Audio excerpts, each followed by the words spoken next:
Well, here we are, graduation day. Of course, I didn't want it to be like this. I wanted to be an electrician or maybe a plumber, but fortunately I didn't do very well at school, so I had to go to Oxford University instead. So here we go, graduated, and it's going to be years and years of low-paid employment, working as a waiter or something ahead of me, or perhaps years and years of deeply unsatisfying employment as an academic, where short-term contracts, where I no pension, where I can't say what I want to say, just feeling really, really unhappy and despondent. But I'm hoping to give it another go. I'm hoping if I work really hard, if I really, really study, then I will be able to be an electrician or a plumber and get a proper job. But at the moment, graduation day, it's the best I was able to do. Hello, hello, hello, and welcome to this edition of the Jolly Heretic. Now, today I would like to talk about the decline of universities, the decline of the need for higher education, the decline of the professions, and the rise of skilled blue-collar work, and how that appears to be the future if you want to earn serious money. It is extraordinary, the change that has taken place. When I was young, university was for an elite of about 20% or less of the population who were the absolute best and who went to university. Now, over half of young people go to university, and the consequence is that the university degree is meaningless in terms of earning more money or whatever, simply because there are so many people going there. But so many people going there has had other consequences, which I will look at later, which is undermining the value of the degree, undermining the value of university, and meaning that increasingly, I suspect, we will see a situation where people will stop bothering to go to university, and you will have the rise of ersatz universities that will cater to intelligent people that go into the trades in order to give them a reasonable education, knowledge of the world, should they want it. But let's first of all look at the key research. So there was a study recently on UK academics, and it was found that 50,000 there are 70,000 researchers, 70,000 people in the UK that are working in some way in academia. Of those people, 50,000 people say they want to quit. So 2/3 say they want to quit in the next 5 years. Their employment is insecure. They are on fixed-term contracts. There are very few benefits. And as I say, that number of people said that they are likely or very likely to quit sometime in the next 5 years, despite all of the time and effort and energy and money they have put into obtaining their PhDs and getting into academia. 6 out of 10 of them said that they feel extremely unhappy with their job and with their work situation. 9 out of 10 of them are not optimistic about the future of academia. And remember, there is kind of a wisdom of crowds in this respect, isn't there? 90% of British academics are not optimistic about the future of British academia. And 8 out of 10 said that poor pay was one of the reasons why they were interested in leaving the sector. I remember at my own graduation party in the theology department at Durham University, a very drunk Old Testament lecturer said to my mother, "So what do you do then?" And she said, "I'm a teacher." Said, "Oh, you earn more than me then." So that's they are very, very badly paid. Not only that, but if you are one of those people like myself that was interested in going into academia to pursue the truth, to understand the nature of the world, then you are in serious trouble. When I started at university, we were told by the head of our college, look, here's the situation. You are here in order to learn about the truth, in order to learn the nature of the world. You may find this offensive. So what? Truth is not interested in your feelings. You are here to learn about the most accurate, logical understanding of some component of reality. And if you're offended by that, well, tough luck. Maybe you shouldn't be here. That was the generation that was born in the 1940s that was still in charge of universities in 1999. That generation and that way of thinking has, of course, gone. And we have now the takeover of the universities by a new religion which puts wokeism, which puts certain things feelings, certain dogmas ahead of the truth. And the result is that you will be very, very disappointed if you go into university naively thinking that this is all about the truth and this is all about understanding the nature of the world, a better understanding of history, a better understanding of science, or whatever. No, no, no, no, no. It has been found that 83% of students claim that they self-censor in the interests of conforming to the dogma that has overtaken university. This was up this year. This is up from 60% in 2020. That's a massive increase. So increasingly, students are finding that they self-censor, that they can't say what they want, and 75% of conservative academics claim that this year claim that they have to rigorously self-censor. Now, what we are potentially seeing is the decline of the university. We have a situation where let's look at how this happened. We have a situation where the university is based around truth, based around logic, based around science, and it has clear results. It comes up with things that win Nobel Prizes. It comes up with things that are important in the world.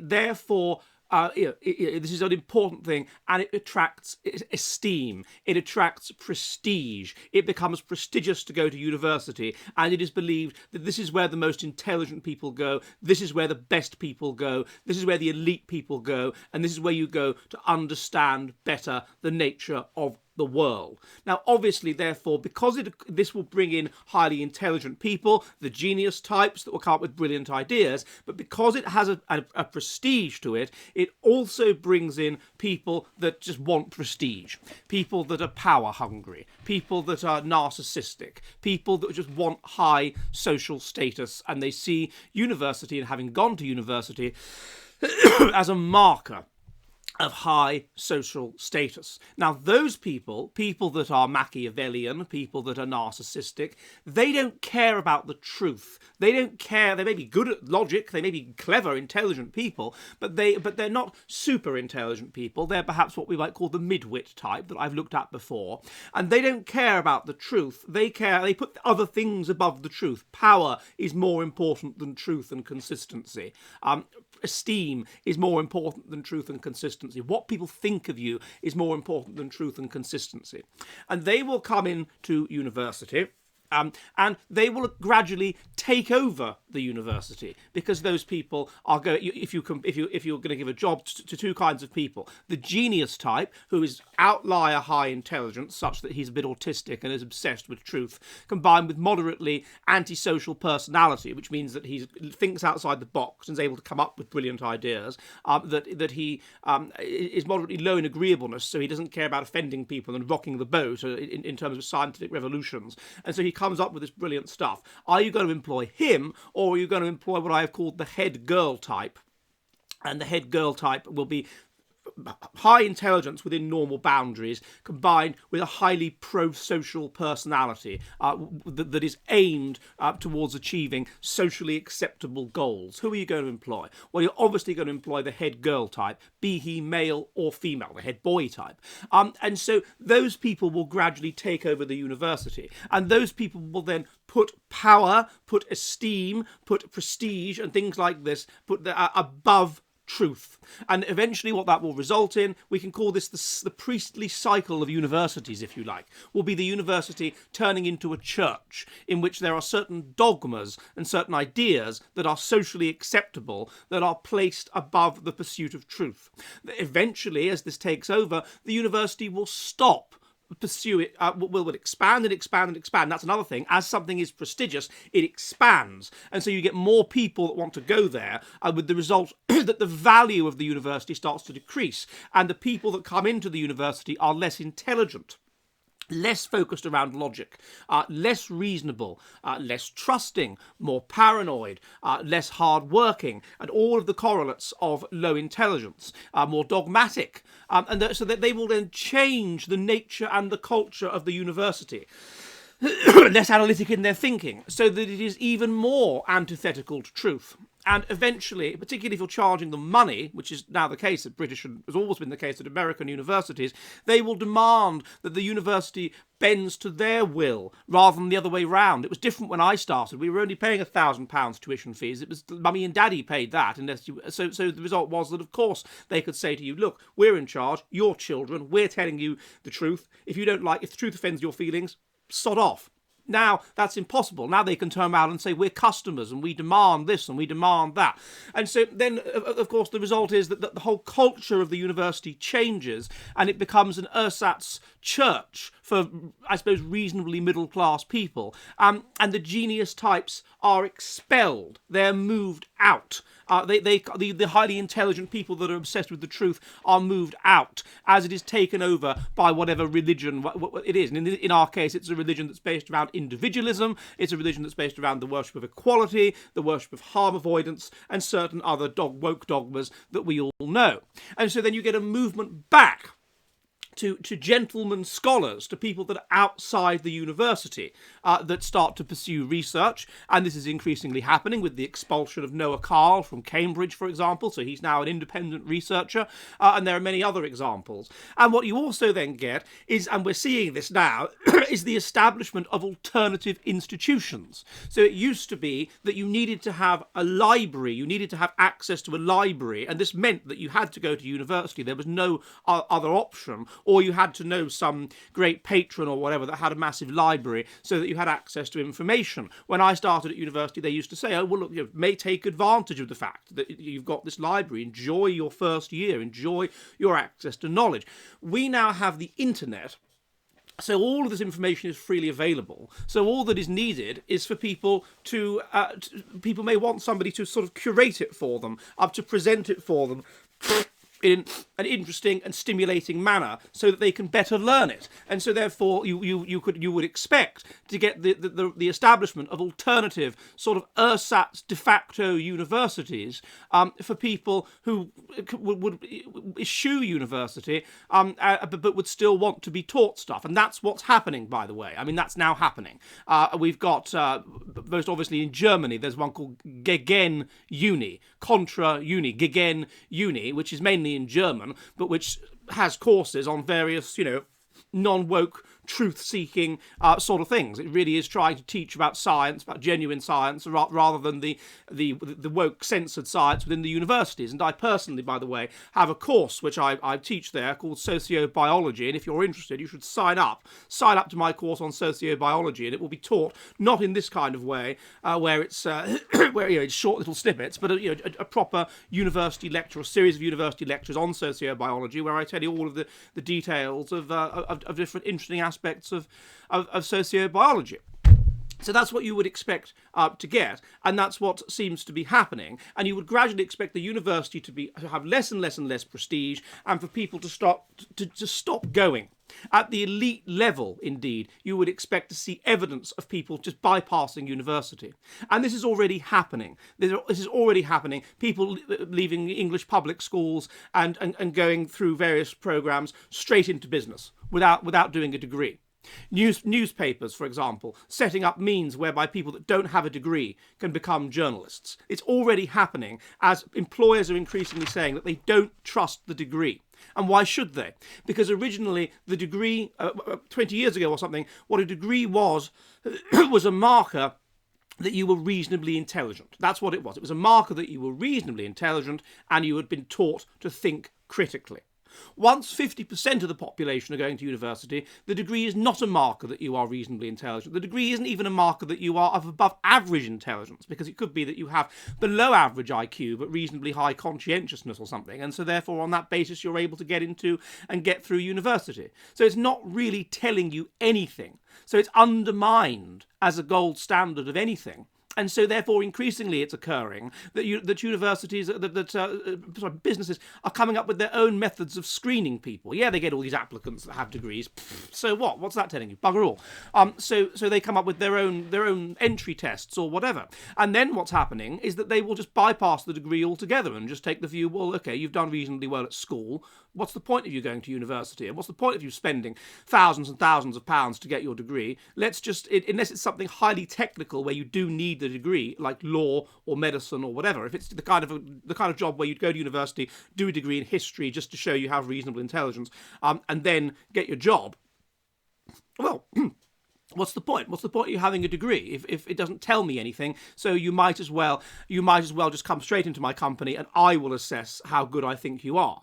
And once that starts occurring, then you will see people stop going to university. You will see the decline of the university, and it will start to become an indicator of your wokeness, or something like that, an indicator that you are a member of the new woke class, and little more, an indicator that you are a member of the sort of ersatz aristocracy of wokeness, that you've been to university, and that you've been. It will be a little bit like having gone to in the old days, to a sort of church-based indoctrination camp, something like that, and that will be considered good among other woke people that you've been to somewhere like that, but it won't be an indicator of anything important. Now, and in terms of there also are increasing incentives to not go to university of the financial level. We're all told, oh, you should go to university, get financial, you're going to earn more. Well, that used to be the case, but now that everyone's going to university, that is simply not the case. There's a very interesting book on this called Blue Collar Cash, in which this is explored in some detail. In America, 45% of skilled labour roles cannot be filled. There are not enough people going into skilled labour. In 2017, there were 6.8 million unfilled skilled labour jobs. 53% of people that do skilled labour jobs are over the age of 45. Some of the salaries these people can earn are at quite a low level, are $100,000, considerably more a year, considerably more than you would be earning, curating an art gallery or something like that.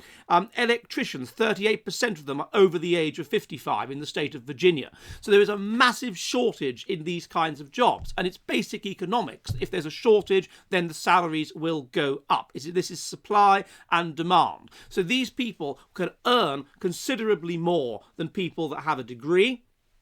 And they will in the future be earning very, very much considerably more because of supply and demand. And it's been found that intelligent people cannot do any job better than less intelligent people.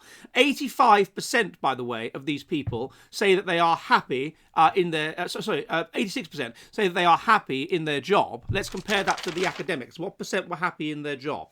It was something like 4 out of 10, wasn't it? 5 out of 10. 4 out of 10. So 86% are happy, and 86% are optimistic about the future of their job. Now, what was that in terms of academics? What percent were optimistic? 10%.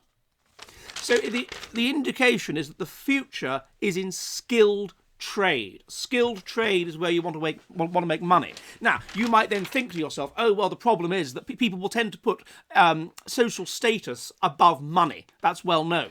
But if you can attain social status via something else than the university, so let's say you can be a skilled tradesman, and you've done some other thing, let's say an ersatz university or something like that, then it doesn't matter, does it? And that is increasingly what could occur. Now, if you compare this to the people that have been to college in America, they are on average $40,000 in debt. Their average salary is about $50,000, which is considerably lower, of course, than the plumber or the electrician or whatever. Half of them have to take jobs for which you do not require a degree.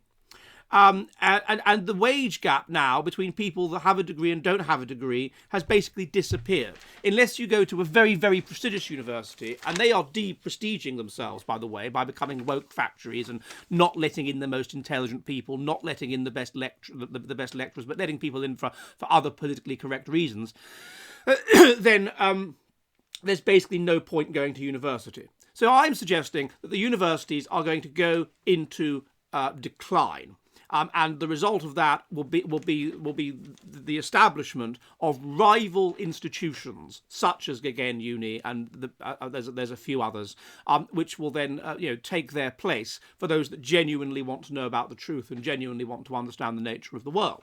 Now, if you don't believe me, let me state, and I look at this, by the way, in a number of books. This has happened before. So in medieval England, Oxford and Cambridge, they had scholasticism and whatever. They came up with these amazing original sort of philosophical and proto-scientific ideas, and people thought this was incredible. And so the universities began to grow. They grew in prestige. They attracted more and more and more of the sort of Machiavellian types, or the power-hungry types, and eventually they became taken over, of course, by the religion of their time, the group-oriented religion of their time, as opposed to the individually oriented religion of their time.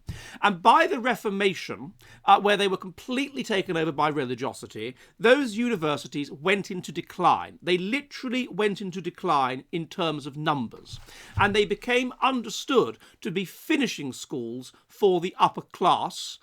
They didn't teach anything useful knowledge. They didn't teach anything that was considered, to do with logic and reason and science or anything like that. They taught things like dancing and things that were of no use to you at all. And they were basically considered to be a finishing school for the upper class. After the Reformation, it got even worse.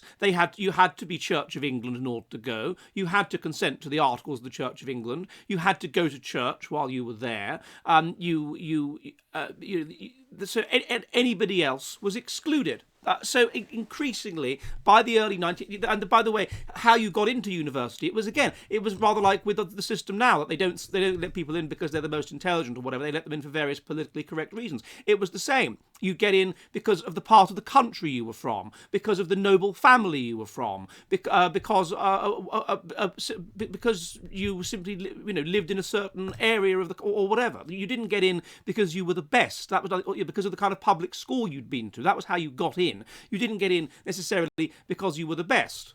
So they declined in terms of esteem, and they were increasingly finishing schools for the upper class that had the esteem of finishing schools for the upper class. I mean, what would be an equivalent these days? Having been to agricultural college, maybe? I don't know. But that was what they were like, and they weren't particularly respected at all. They were just a finishing school for. It was like, I can't think of an equivalent now would be, as I say, agricultural college or something like that. They weren't looked up to, and so of course they went into decline. And what you found, and I look at this in my book, The Ruler of Cheshire, which is a book on the 16th century, was that the upper class just stopped sending their kids to university and sent them. The elder son would, of course, inherit the estate. So what are you going to do with the younger son? Well, they would send them to law schools, separate from going to university, or they would send them into trade, into skilled trade. That's exactly what they did.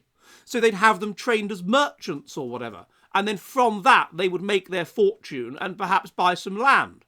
And then if they wanted to learn things, if they wanted access to a library, then they might spend some time at Oxford or Cambridge, or some time at one of the Inns of Court, or some time at one of the so-called Inns of Chancery, some place where they had access to books, and then from there they would learn a thing or two, but then otherwise they would go into trade and so on. That was actually what happened.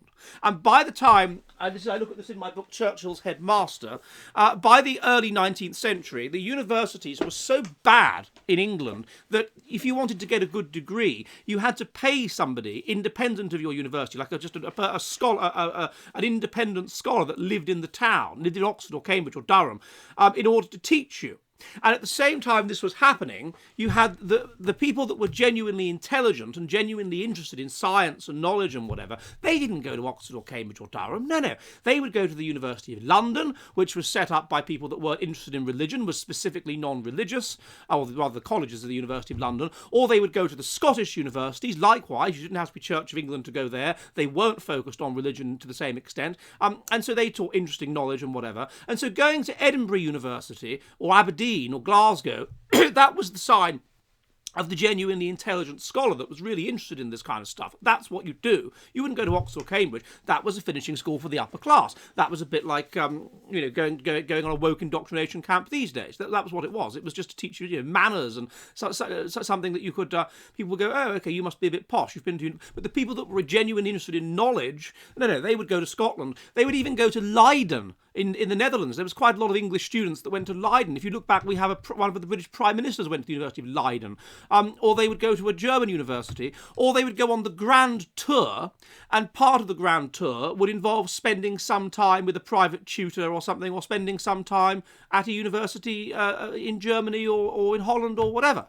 That was what happened. So nature abhors a vacuum. So with the universities losing prestige and becoming basically religion indoctrination factories, that was what occurred. Now, it got to a point where the universities, Oxford and Cambridge and Durham, were losing money. They were useless. I mean, they were on the point of collapsing. And so in about 1871, they were compelled to reform. And they did reform, and then there was this, and then they became more focused on science and whatever, and then prestige moved back to them, and there was this golden period where the universities had prestige, and this went on, of course, until relatively recently, perhaps the 1990s, when it started to change, when you got the rise of the new religion that goes ahead of truth, where you got the expansion of the universities, where you got the various factors which caused them to be overtaken by people that tend to put feelings and empathy and dogmas and whatever above the pursuit of truth. And then this takes over the culture of the universities. And at the same time, you have this wokeism and people that are obsessed with power and whatever, and they will tend to take on the dominant ideology and push for it and take it in a more extreme direction. And this takes over the universities because that's what midwit people do. And midwit people are thoroughly able to take over the universities, and the geniuses are driven out. And now we have it all over again.